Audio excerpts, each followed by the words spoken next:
Hello friends, welcome to my YouTube channel. आज इस video में मैं यूपीएससी सीसेट 2019 का previous year question completely solve करने वाला हूं। ये वीडियो 4 पार्ट में होगा। तो इस वीडियो में मैं पहला पार्ट डिस्कस करूंगा। इसके बाद नेक्स्ट 3 वीडियो आएगा जिसमें पार्ट 2, पार्ट 3, पार्ट 4 ऐसे 4 पार्ट में टोटल मैं सॉल्यूशन कवर करूंगा। हम स्टार्ट करेंगे 2019 का क्वेश्चन से। स्टार्ट करने से पहले आप इस चैनल को सब्सक्राइब कर दीजिए और इस वीडियो को लाइक कर दीजिए। अब डायरेक्टली चलते हैं हम क्वेश्चंस पे। हमारा पहला क्वेश्चन है question number 9। The number of times the digit 5 will appear while writing the integer from 1 to 1000। Simple question है, केवल काउंटिंग का क्वेश्चन है। 1 से 1000 के बीच में हमारा टोटल नंबर ऑफ 5 कितना आएगा, ये सिंपल काउंट करना है। तो सपोज पहले 1 से 100 में हम काउंट कर लेते हैं। 1 से 100 में आप देख रहे हैं कि हमारा 1 से 10 के बीच में 5 आ रहा है। वैसे ही 15 आएगा, 25 आएगा, 35 आएगा और 45 आएगा। ये तो कॉमन दिख रहा है हमें। ये टोटल काउंट हमारा 5 हो गया। अब जब 45 के बाद 49 तक तो हो जाएगा, लेकिन जब 50 आएगा, यहाँ पर हम एक ट्रेंड देखेंगे 50 से लेकर 59 तक। ये हमारा 10 नंबर्स ऐसा होगा जिसमें सब में 5 आ रहा होगा। तो 10 नंबर सब में 5 आ रहा, प्लस जो यहाँ एक बीच में 55 आएगा उसमें 2 बार 5 आएगा, मतलब +1। क्योंकि हम एक तो गिन चुके, जैसे 50, 51, 52 ऐसे करते करते 10 आएगा, और जो 55 में एक और एक्स्ट्रा आएगा, मतलब 11। इसमें 11 आया, तब 59 तक हो चुका है हमारा। नाउ 60 वाले इसमें, देन 65, 75, 85, 95। दैट मीन्स ये हमारा 4 और हो गया। इसका मतलब है 1 से 100 के बीच में हमारा टोटल कितना हो गया, 5, 11, 16, 4, 20। मतलब 20 हमारा हो जा रहा है 1 to 100 के बीच में। हमें पता है कि 1 से 100 के बीच में अगर 20 आ रहा, तो उसके बाद 101 से लेकर 200 के बीच में भी 20 ही आएगा। बिकॉज 101 और 200 के बीच में क्या होगा, जो हमारा 100th प्लेस है वो उस 1 से रिप्लेस हो जाएगा। 200 1 से लेकर 300 के बीच में हमारा क्या होगा, 1 से 100 ही काउंटिंग होता है, लेकिन उसके 100th प्लेस में 2 से रिप्लेस हो जाएगा। तो ऐसे करते करते सब में हमारा 20 आने वाला है, केवल 5 के फ्रॉम 500 टू 599, ये केस छोड़ के। तो जनरली 20 अगर हर केस में आएगा तो ऐसे 10 सीरीज बन रहा है, तो 20 × 10 मतलब 200 बार 5 आ चुका रहेगा। ये 500 वाला केस अभी तक हम लोग ने ऐड नहीं किया है। जब 500 से 599 में हर ये 100 टोटल 100 नंबर है। इस 100 नंबर में हमारा जो 100 डिजिट है, मतलब पहला जो डिजिट है वो 5 होगा, मतलब 100 बार 5 और आया होगा, मतलब 200 + 100। दैट मीन्स टोटल 5 हमारा 300 बार आएगा in the range of 1 to 1000। हमारा आंसर क्या हो जाएगा, 300। इसमें option number C. Question is, a solid cube is painted yellow, blue, black such that the opposite faces are of same color। मतलब दोनों opposite faces पे yellow, blue and black paint किया गया है। The cube is then cut into 36 cubes in which different sizes of 32 are of small and other 4 cubes are big। मतलब 32 छोटा और 4 बड़ा क्यूब को ब्रेक कट किया गया। None of the faces of the bigger cube is painted blue। How many cubes have only one faces painted। इसमें हमारे पास काफ़ी कम इन्फॉर्मेशन है। सबसे पहले हम इस क्यूब्स का डायमेंशन निकालेंगे कि ओरिजिनल क्यूब का डायमेंशन क्या है और जो क्यूब कट किया गया है उसका डायमेंशन क्या है। देखिए उसे कैसे निकालते हैं। सपोज ओरिजिनल क्यूब का जो साइड का लेंथ है वो सी है, तो उसका वॉल्यूम कितना हो जाएगा, सी क्यूब। और उसको हमें 36 क्यूब में काटना है, 32 + 4। सपोज 32 का डायमेंशन हो गया 32, ए साइड मान लिए तो A cube plus 4 B cube, B is the side of the cube. अब हमें क्या करना है कि ए बी का वैल्यू गेस करना है, जिससे वैसा नंबर आ जाए कि ये जो पूरा इक्वेशन का वैल्यू है ना, वो किसी नेचुरल नंबर का क्यूब आ जाए। सपोज ए का वैल्यू 1 लेते हैं, तो यहाँ 1 क्यूब हो गया, दैट इज 32 × 1, प्लस बी का वैल्यू 2 ले लेते हैं, तो 2 क्यूब दैट इज 8। ये हो गया 32, प्लस ये हो गया 4 × 8, 32, दैट इज 64। और 64 हमें पता है 4 का क्यूब होता है। इसका मतलब हमें डायमेंशन मिल गया कि ओरिजिनल क्यूब जो था हमारा, ओरिजिनल क्यूब का डायमेंशन था 4 × 4। और जो इससे क्या किए हम लोग, 2 क्यूब कट किए, 32 क्यूब कट किए of the dimension 1 × 1, and then 4 cube cut किए ऑफ द डायमेंशन 2 × 2। ये इक्वेशन से हमें निकल गया। ये हमें हीट एंड ट्रायल ही करना था, और इसलिए ही दिया है कि इजी, आप फर्स्ट अटेम्प्ट में ही आप ए बी का वैल्यू निकाल लें। ये बेसिक है। अब आते हैं क्यूब पे। सबसे पहले हम क्यूब ड्रॉ कर लेते हैं। सपोज हमारा क्यूब ऐसा कुछ है।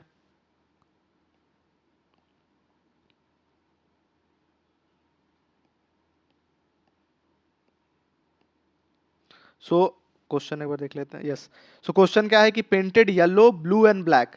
सो सबसे पहले हम लोग पेंट कर देते हैं क्या क्या है। सपोज ब्लैक पेंट है तो ब्लैक हम ऊपर वाला पार्ट ले लेते हैं और ब्लैक हम नीचे पार्ट ले लेते हैं। देन ब्लू, ब्लू पार्ट हम लोग साइड ले लेते हैं, this part is blue, this is also blue. ठीक है, एंड नेक्स्ट है आपका है येलो। येलो विल भी, जो बच गया येलो हो गया, मतलब फ्रंट एंड बैक येलो हो गया, ये येलो है और इसका बैक वाला भी येलो है। अब क्वेश्चन देखिए क्या पूछा है कि none of the faces of the bigger cubes is painted blue. जो बड़ा क्यूब है उसका कोई फेस, एक बार रुकिए एक मिनट, हाँ, तो none of the faces of the bigger cube is painted blue, मतलब ये जो ब्लू पार्ट है, कोई भी बड़ा क्यूब का ये ब्लू पार्ट, बड़े क्यूब में ब्लू पार्ट नहीं है, तो बड़ा क्यूब हमारा 2x2 का है। इसका मतलब है कि अगर ब्लू पार्ट को यहाँ से ओमिट कर देते हैं, यहाँ से हम ब्लू पार्ट सपोज यहाँ से हटा देते हैं ऐसे दोनों तरफ से, ये आपको समझ में आ रहा होगा फिगर। राइट साइड से ब्लू पार्ट हटा दिए, लेफ्ट साइड से ब्लू पार्ट हटा दिए, जो इनर डायमेंशन बचा, सो ये हमारा क्या बच गया, ये डायमेंशन, ये हमारा इधर 2 हो गया, इधर 4 है, और इस साइड हमारा, इस साइड भी हमारा 4 है। तो हमारा ये टोटल जो ये एरिया बचा, इसका वॉल्यूम कितना हो जाएगा, 4 × 2 × 4, ये कितना हो जाता है, ये 32 हो जाता है। मतलब ये 32 हुआ, और अगर 4 बड़ा क्यूब का हम वॉल्यूम लेंगे तो एक क्यूब अगर 2 × 2 का है तो एक क्यूब का वॉल्यूम 8 है, मतलब 4 का वॉल्यूम 32 है, 32 वॉल्यूम, और ये भी 32। इसका मतलब है ये जो पार्ट हमारा बीच से निकला, ये कंप्लीटली बड़ा क्यूब में चला जाएगा, ये पार्ट कंप्लीटली हमारा बड़ा क्यूब, 4 तो बड़ा क्यूब में आ जाएगा। और हम लोग क्वेश्चन क्या पूछा है, how many cubes have only one face painted. जब ये बड़ा क्यूब पेंट होगा तो आप यहाँ से गौर से देखिएगा, सो ये बड़ा क्यूब जब हमारा ऐसा बनेगा, 2 × 2 का है, तो ये 2 है और ये 2 है, तो ये एक क्यूब ऐसा बनेगा, दूसरा क्यूब ऐसा बनेगा, और उस साइड भी 2 ऐसा बनेगा क्यूब। सो फर्स्ट क्यूब में जो होगा, इसमें 2 साइड पेंट होगा, एक ये वाला साइड होगा और एक यहाँ ऊपर में साइड होगा, क्योंकि 2 × 2 का है, और सेकंड वाला भी एक यहाँ पर होगा और एक एक नीचे तरफ होगा। तो मतलब बड़ा चारों क्यूब में 2 फेस पेंटेड है, 2 फेस पेंट होगा, तो 1 फेस पेंटेड है, मतलब ये 4 एलिमिनेट हो गया, ये हमारा आंसर में नहीं होगा। अब हमारे पास क्या बचा है, ये लेफ्ट का एरिया बचा है एंड राइट का एरिया बचा है बस, और हमारे पास क्यूब कितना बचा है, 32 क्यूब बचा है। अब देखिए ये जो लेफ्ट का एरिया में हम लोग लगाते हैं, राइट ऑटोमेटिकली डुप्लीकेट हो जाएगा, वही वैल्यू होगा। लेफ्ट का एरिया में देखिए कितना हमारा बच गया है, ये हमारा 1 सेंटीमीटर का लेंथ बचा हुआ है, 1 यूनिट मान के चलते हैं, और ये हमारा 4 यूनिट बचा हुआ है, और ये हाइट भी हमारा 4 यूनिट बचा है। तो आप अगर ये यहाँ से 1 यूनिट और कट कर देते हैं, ये सेगमेंट, जो ये वाला कॉर्नर पे जो 4 क्यूब बनेगा 1 × 1 का, तो इसमें 2 फेस पेंटेड होगा, एक ब्लू से होगा और एक इसका बैक साइड कलर क्या है आपका, येलो है, एक येलो से होगा। तो इस तरफ ही अगर ऐसा ही 4 इधर बनाते हैं तो एक एक हमारा क्या बनेगा, ब्लू से बनेगा, और एक हमारा ये येलो से बनेगा। इसका मतलब है 4 4 8 क्यूब हमारा यहाँ से निकल गया, और इसी तरह राइट साइड भी 8 क्यूब निकल जाएगा जिसका 2 साइड पेंटेड है। ठीक है, 8 दूनी 16 क्यूब। एक 8 से पहले हम एक चीज़ और कर लेते हैं, इस साइड जब 8 क्यूब निकला तो इधर ये 2 बच गया होगा, एक बार और कलर में चेंज कर लेता हूँ। सो यहाँ 2 बच गया होगा, ये 2 सेंटीमीटर, और ऊपर भी यहाँ 2 बच गया होगा, 2 क्यूब बन सकता है 1 × 1 का, जिसमें 2 कलर पेंटेड है। तो इसका मतलब है एक साइड में 4 इस साइड, 4 इस साइड 8, और 2 इस साइड और 2 ऊपर, 8 4 12, मतलब एक साइड 12 हमारा क्यूब बन रहा है जिसका 2 साइड पेंटेड है। तो दोनों साइड 12 दूनी 24 क्यूब बनेगा जिसका दोनों साइड पेंटेड है। और हमारा टोटल नंबर ऑफ क्यूब कितना है, 32। तो 32 में से 24 हम घटा देंगे, हमारा बच गया 8 क्यूब आएगा जिसमें ओनली 1 साइड पेंटेड होगा, और उस 8 क्यूब में 4 साइड ऐसा होगा जो कि केवल ब्लू से पेंटेड होगा, और 4 साइड, ऑल 8 साइड, बिकॉज इधर भी तो ब्लू है, all 8 side painted by blue only. So ये हमारा आंसर हो जाएगा। सो एक बार जो सेकंड फिगर है वो मैं बता देता हूँ एग्जैक्टली था क्या। जो हमारा ऐसा क्यूब जो बना था, ये जो क्यूब बना था, सो यहाँ से हमारा एग्जैक्टली ये वाला पार्ट जो मैं बोल रहा हूँ, ये डॉट डॉट जो दिखा रहा हूँ, ये जो इस साइड का पार्ट है, ये आप एक देख रहे पार्ट, और दूसरा आपका ये वाला पार्ट, एक ये पार्ट, एक ये पार्ट और एक ये पार्ट, ये दोनों पार्ट ही बच गया था। और मैंने क्या कहा, मैंने बोला है कि यहाँ से जो 4 क्यूब बनेगा, जैसे ऐसे 1 क्यूब, 2 क्यूब, 3 क्यूब, 4 क्यूब, यहाँ 4 क्यूब, 1 2 3 4, ऊपर में 2 और नीचे में 2। ये ऐसा होगा जिसमें दो दो कलर पेंट होगा। तो 4 4 8 2 10 2 12, एक साइड 12 हुआ और इस साइड भी ऐसा ही 12 हो जाएगा। तो 1 यूनिट का है तो 24 हो गया, और 1 यूनिट का हमारे पास पता है कि 32 टोटल क्यूब है, तो 32 माइनस 24 8। तो हमारा आंसर क्या हो जाएगा? सी। ये थोड़ा सा समझाने में कॉम्प्लिकेशन था, बट आप इमेजिन करेंगे तो ये इजीली बन जाएगा। So C is the answer. Question is A and B are two heavy steel blocks. If B is placed on the top of A, the weight increase by 60%. Suppose A ऐसे बनाया गया, ये A है ये B है, अगर B को ऊपर कर रहे हैं तो 60% वेट बढ़ जा रहा है। क्वेश्चन क्या पूछा है? How much weight will reduce with respect to the total weight of A and B if B is remove from the top of A। So ऐसे केस में मैंने हमेशा बोला है कि आप A का वेट को मान लीजिए x की जगह 100 मान लीजिए, और अगर x का वेट को 100 मानते हैं और b के ऊपर आने से 60% वेट बढ़ रहा है, दैट मीन्स ए बी का वेट कितना हो जाता है? 160, जो भी यूनिट है केजी मान लीजिए, 160 केजी यूनिट आ गया। अब बोला है कि बी का वेट हटा देते हैं, दैट मीन्स ए को अगर 100 माने थे तो बी का वेट हमारा कितना था 100 के हिसाब से? 60। अब यहाँ से 60 हटा देंगे तो इसका रिजल्टेंट वेट 100 हो जाएगा। सो हमें क्या बताना है कि how much weight will reduce with respect to total weight. Total weight 160 में से 100 हुआ, मतलब 60 केजी रिमूव हुआ। तो 60 केजी रिमूव हुआ तो ये कितना परसेंट रिमूव हुआ? तो 160 का suppose x percent, x into 100, ये हमारा 60 केजी है, तो यहाँ x जो होगा वही हमारा आंसर हो जाएगा। सो बस इसे हमें सॉल्व करना है। x is equal to 60 into 100 divided by 160। ये 0 0, this will be 30, this will be 8, then again ये 15 हो गया, ये 4 हो गया, देन ये 2 हो गया और ये 5 हो गया। सो 15 5 75/2, दैट मीन्स 37.5%। सो ये हमारा 37.5% आ गया, आंसर आ गया डी। सो ऐसे क्वेश्चन में हमेशा 100 मान लेंगे, 100 के रेफरेंस में हमें आंसर निकल जाएगा। So D is the answer. Question is mister X has 3 children, the birthday of the first child falls on the 5th Monday of April. So पहला चाइल्ड का अप्रैल का 5th मंडे, इसका मतलब है हमें पता है कि अप्रैल में 30 डेज होता है, अगर 5th मंडे, इसका मतलब है 30 डेज में जो 28 डेज होगा, 7 का जो मल्टीपल है 28 डेज, इसमें हर दिन 4 4 बार आएगा। तो इसका मतलब है 29 और 30 इन दोनों के बीच में ही एक दिन हमारा ये 5th मंडे पड़ेगा। और 5th मंडे के लिए हमें एक कंडीशन होगा कि 1 और 2 अप्रैल को मंडे होना चाहिए, तभी उसके जस्ट 28 दिन, मतलब 28 प्लस 1 29, 28 प्लस 2 30, इस दिन मंडे होगा। इसका मतलब एक चीज़ पता चल गया है कि ये जो 5th मंडे है, फर्स्ट का जो बर्थ है ये 29 और 30 ऑफ अप्रैल के होगा, अप्रैल के दिन होगा। अब आते हैं सेकंड कंडीशन पे। सेकंड क्या बोल रहा है? Second one, the birthday of second one fall on the 5th Thursday of November. नवंबर में भी हमारा 30 डेज होता है, और बोला है it will be on 5th Thursday. इसका मतलब 28 डेज यहाँ भी लैप्स होगा, और 29 और 30 में हमारा जो इसका बर्थडे भी 29 या 30 ऑफ नवंबर को होगा। जैसे फर्स्ट वाले का बर्थडे 29 और इसका अप्रैल में हुआ था। क्वेश्चन का पूछा है on which day the birthday of the third child which falls on the 20th दिसंबर। मतलब 20th दिसंबर का अल्टीमेटली हमें डे पता करना है, कौन सा डे है। सो चलिए अभी कैलकुलेट करते हैं। अप्रैल से हम कैलकुलेट करेंगे, total number of days calculate करेंगे। मई से स्टार्ट करेंगे हम, ठीक है। सपोज मई में हमारा कितना दिन था? मई में 31 होता है। जून, जुलाई, अगस्त, सितंबर, अक्टूबर, और हम लोग नवंबर तक चलते हैं। चलिए नवंबर लास्ट तक चलते हैं। तो मई में, जून में हमारा 30, मई में 31, जून में 30, जुलाई में 31, अगस्त में भी 31, अक्टूबर में, सॉरी सितंबर में 30, अक्टूबर में 31, नवंबर में 30। सो ये टोटल काउंट कर लेंगे, 1 2 3 4, 4 और 1 2 3 4 5 6 7, 21, मतलब 214 दिन है फ्रॉम 1st ऑफ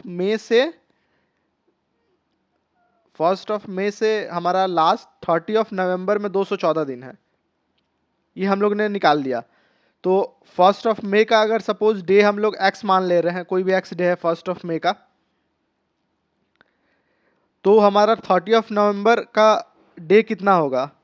क्योंकि इसमें फर्स्ट ऑफ मे इंक्लूड है, दैट मीन्स ये 31 में फर्स्ट ऑफ मे इंक्लूड है। इसका मतलब है हमारा रेफरेंस डेट क्या हो गया, इससे जस्ट एक दिन पहले रेफरेंस डे हमारा हो गया 30 अप्रैल, या नीचे लिख देते हैं 30 April is the reference day.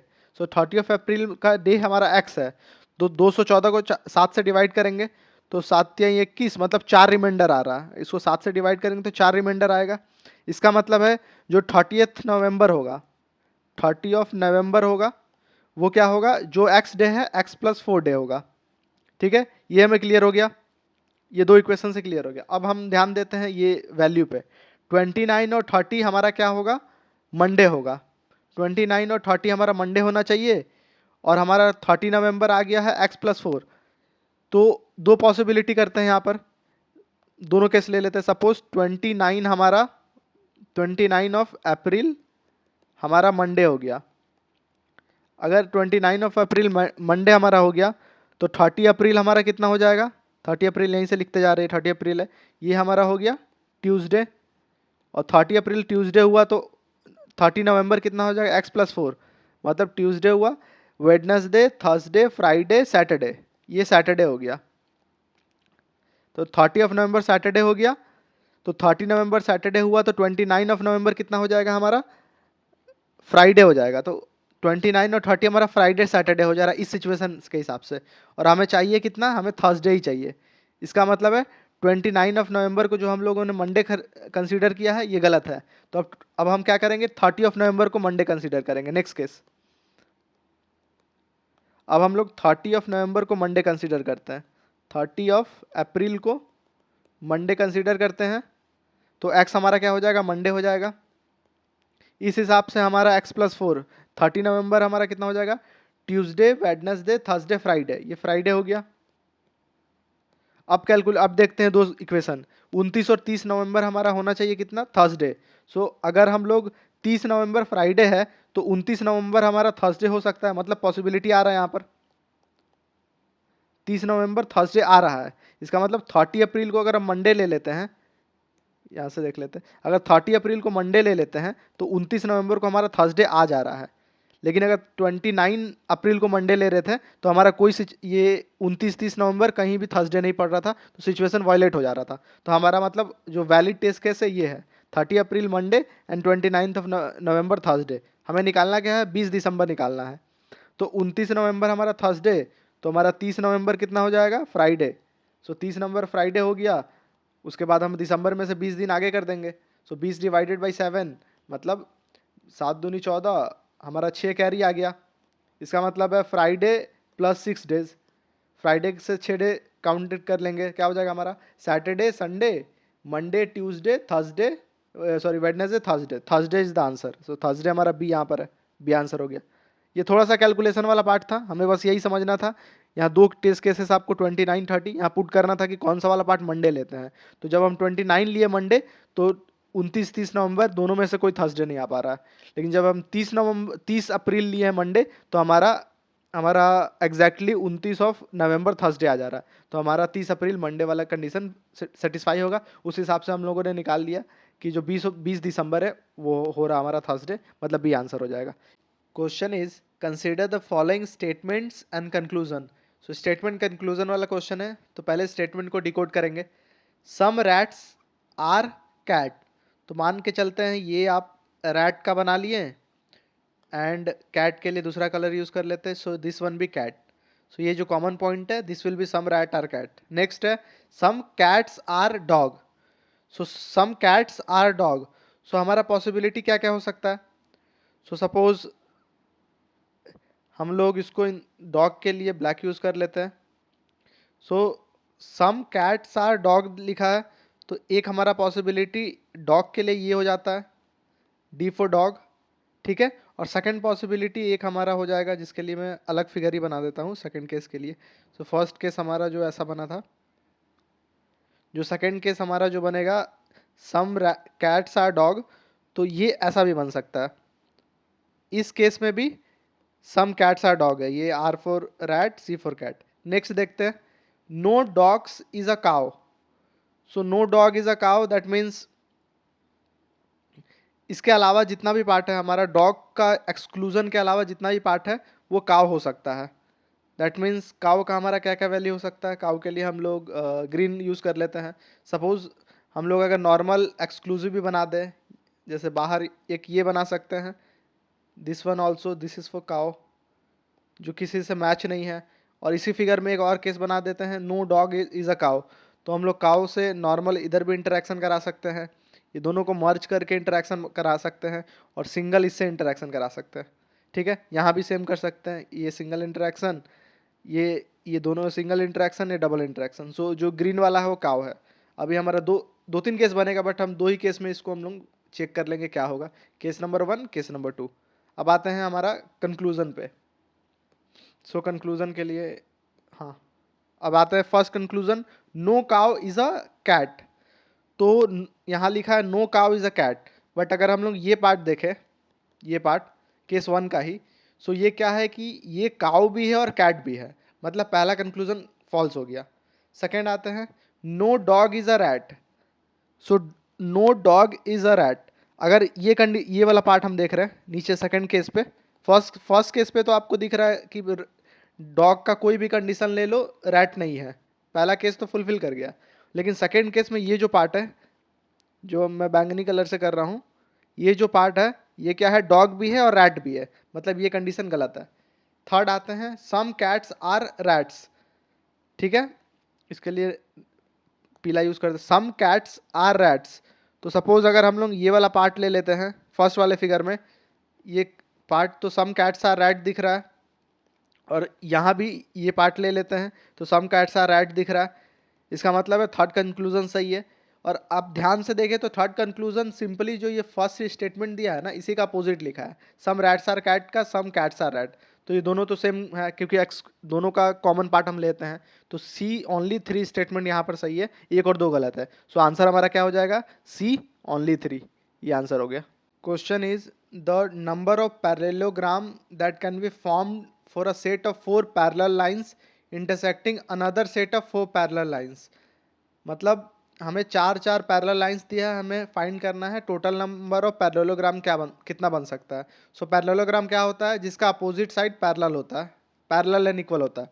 Suppose हमारे पास दो सेट ऑफ पैरेलल लाइंस है, एक ऐसा है this side and second horizontal है, ये चार पैरेलल लाइंस हमें पता चल गया। तो यहाँ से अगर सिंपल लॉजिक देखा जाए तो हमें पैरेललोग्राम के लिए चार साइड चाहिए। सपोज हम रेड वाला लेते हैं, जो हॉरिजॉन्टल है रेड। सो अगर इसमें से हमें कोई भी नॉर्मल दो हम चूज कर लेंगे लाइन को, तो वो 4C2 तरीके से कर सकते हैं। और ब्लू वाले दैट इज वर्टिकल से भी कोई भी दो चूज कर लेंगे, 4C2 करेंगे। दैट मीन्स अगर दो वर्टिकल दो हॉरिजॉन्टल चूज करेंगे तो हमारा चार साइड चूज होगा और ये पैरेललोग्राम होगा। बिकॉज ये जो लाइन है, कोई भी दो लाइन हम चूज करेंगे दोनों पैरेलल होगा, या वर्टिकली भी कोई भी लाइन दो चूज करेंगे दोनों पैरेलल होगा, तो पैरेललोग्राम ही बनेगा। सो ये हमारा 4C2 इंटू 4C2 सिलेक्शन का क्वेश्चन, सिलेक्शन का टोटल पॉसिबल सॉल्यूशन होगा। सो यही हमारा आंसर हो जाएगा। तो 4C2 हमें पता है कितना होता है, 4 × 3/2 into 4 × 3/2, that is 2, that is 6 × 6, ये भी 6 हो जाएगा, that is 36 answer. Simple combination का क्वेश्चन है। Question is, in a school, every student is assigned a unique identification number. A student is a football player if and only if the identification number is divisible by 4.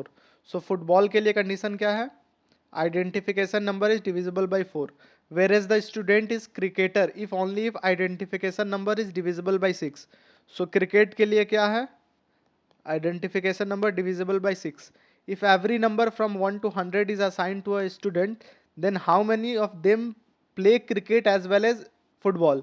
So 1 to 100 हम student हैं और सबको 1 to 100 identification number assigned है, और इस condition के हिसाब से हमें बताना है कि कितने स्टूडेंट ऐसे हैं जो फुटबॉल और क्रिकेट दोनों खेल रहे हैं।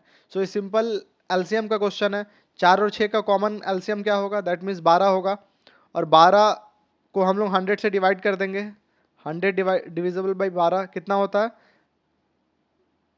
8, 12, 8, 8 दूनी 16, 96 हो गया।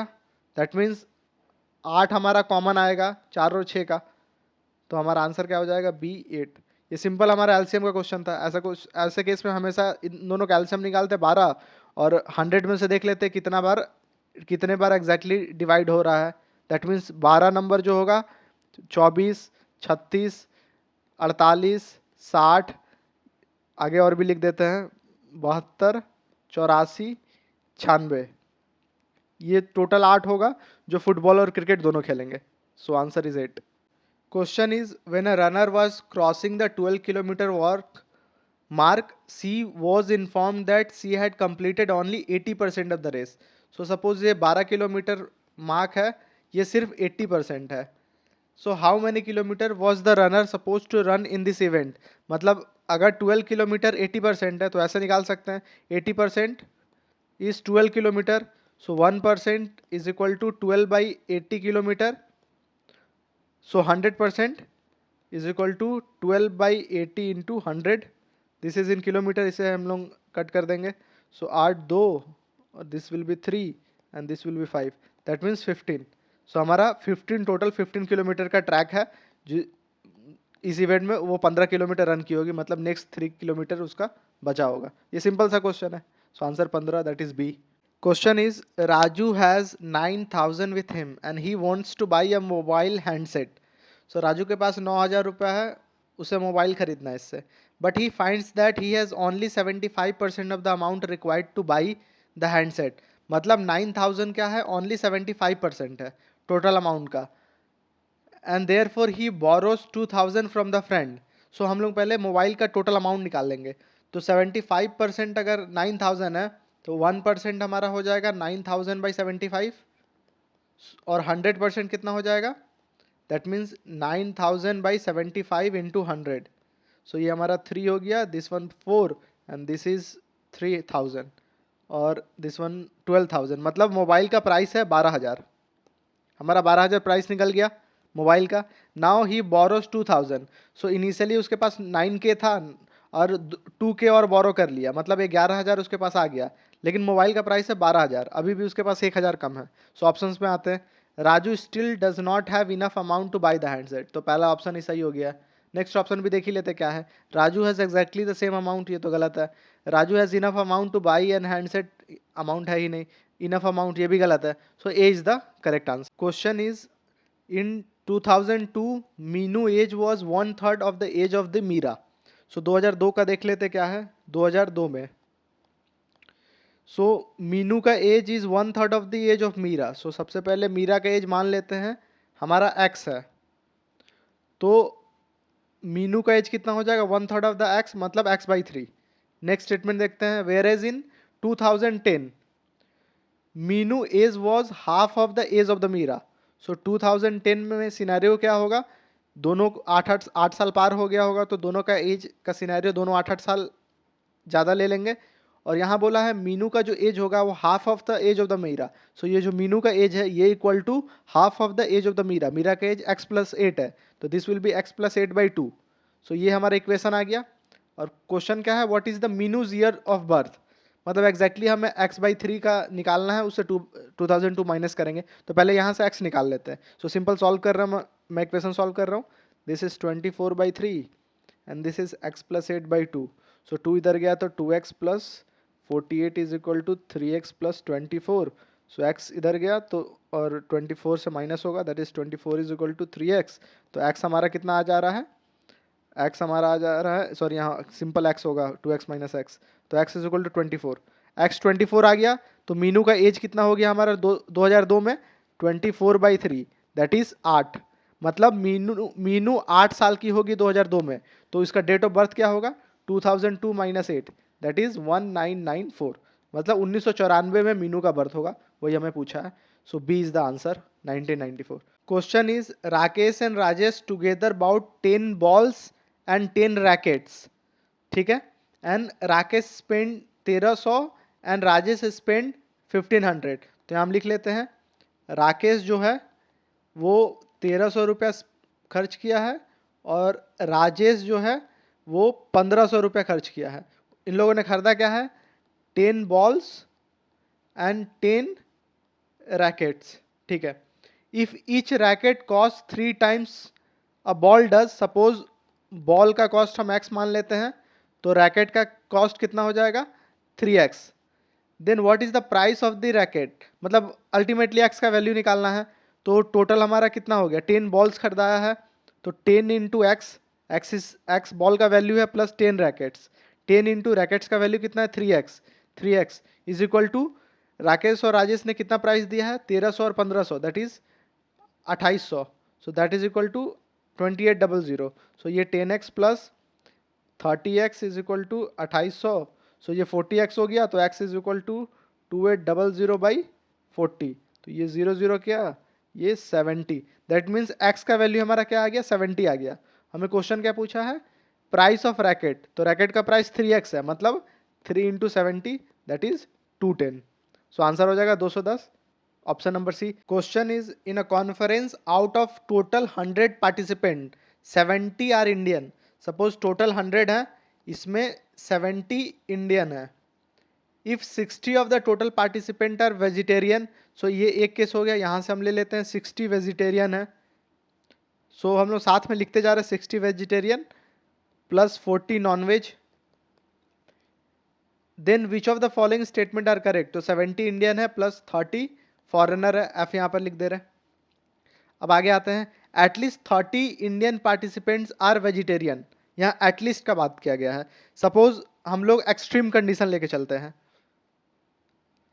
कि एटलीस्ट 30 इंडियन, मान के चलते हैं कि जो वेजिटेरियन है, वेजिटेरियन बोला गया 60 वेजिटेरियन में जितने फॉरेनर है 30 है, 30 के 30 फॉरेनर हमारा वेजिटेरियन होंगे, सपोज 30 फॉरेनर वेजिटेरियन है, अभी भी हमारा 30 वेजिटेरियन और बच रहे हैं, सो ये 30 वेजिटेरियन कहाँ से आएंगे, ये 70 इंडियन जो बच्चे हैं उन्हीं में से 30 आएंगे, इसका मतलब है एटलीस्ट 30 तो होंगे ही इंडियन, सो मतलब पहला स्टेटमेंट सही है।